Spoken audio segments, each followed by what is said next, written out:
Okay, so now we are into part 3 of modeling the flying saucer, and we're going to get into materials, how you manipulate the colors of surfaces of your models. And I'm going to go through this. It's very important you go step by step and don't miss a trick. So I'm going to sort of make a little marker for myself by double clicking a word at each step to see where I am. First trick is opening the materials panel, and the materials panel is available up at the top of the screen. You can turn it off, you can turn it on, and it gives you a new column of all the materials that you're working with, and this one doesn't have any yet.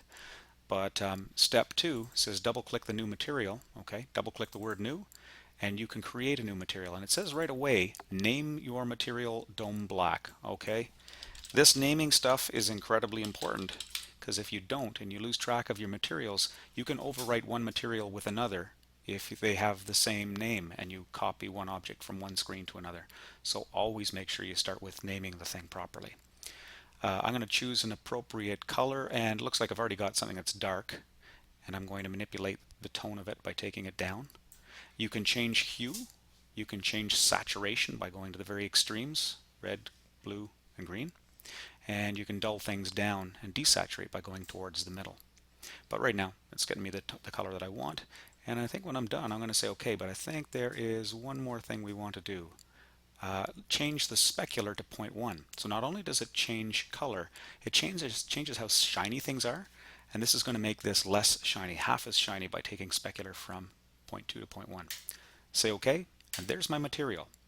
Now I'm at step 3. I'm going to apply the material, and to apply the material I'm going to select the object, and then I'm going to hit apply with whatever material I've selected, which is this dome black.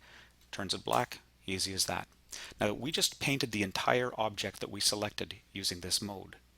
The next one, we're going to create some glass, and we're going to affect just certain panels, parts of the object, and I'll show you how that goes using point edit. But right now let's go to creating a transparent material. So double click the new again, same old drill. This one, it doesn't say, but it's going to say, let's call this blue glass. Give it a name first, choose a bit of a hue, a little bit of a tone, how tinted you want those windows to be, and how shiny you want them to be. Gosh, if you want to make it even shinier than normal, let's try bumping it up to twice as shiny. And we're going to do one more thing here. We're going to adjust the transparency to 0.3 from 1. The transparency is right here. With 1 it's solid, 0.3 it's 2/3 transparent, but you can still see it. And there's what the material looks like there. Nothing's been changed yet. We've just made the material. But now, to get the individual faces, we first got to enter point mode, or point edit mode, which is that button there. Now this is where it gets important. Next, we have to choose what we're manipulating. And what we're manipulating is defined by these buttons. Do we want to manipulate a point, a line, or a face? And in this case, we want a face. So, like I say, this is important. With faces selected, we'll use the selection tool now, and we should be able to grab certain panels. So I can see that I'm clicking around this thing. You can see this thing is made of panels, and if you want to see the specific panels, you can do that. I wonder if we went to wireframe. Yeah, in wireframe it's really handy. You can see exactly what you're clicking on. Now I'm just kind of wondering, when I click on something like that and rotate around, yeah, you can see in 3D space it's only getting that one panel. I'll hit the 5 key to go back to my original view. And in the selection of it, we can select multiple frames by using the right mouse button. So if we've already got this selected and we want to add this, click right mouse. So you can select a number of panels to turn to glass really quickly, just doing that with the right mouse button to add. And there's a way of removing them too. Holding down the Alt key will allow you to remove certain panels. So if you want to give the thing an interesting look, you can try varying these things up just a little bit to see what it is it gives you. Holding down Alt and clicking with the right mouse button, or releasing Alt to add to it. And now that that's done, I'm going to go ahead and I'm going to apply. Let's see, do we do everything here? Yeah. Apply the glass material. Okay. Glass is selected. Hit apply.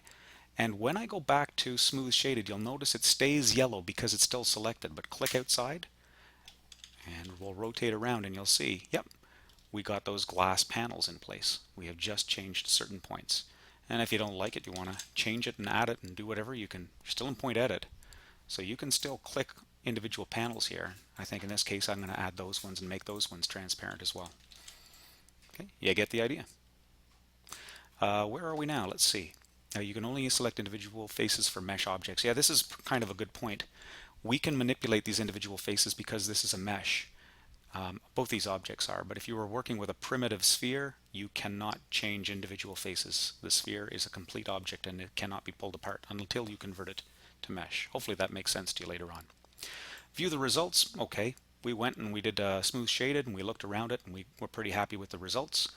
To customize the saucer, the suggestion here is try creating a shiny silver material for the dish. Try applying it in rings around the thing. Have some fun. See what you can do in souping up your final version. And by the way, as we're in point edit mode, when we're ready to go back to object edit mode to start adding more objects or whatever, remember to go back to that button over there. Get yourself back to object edit mode. Good luck.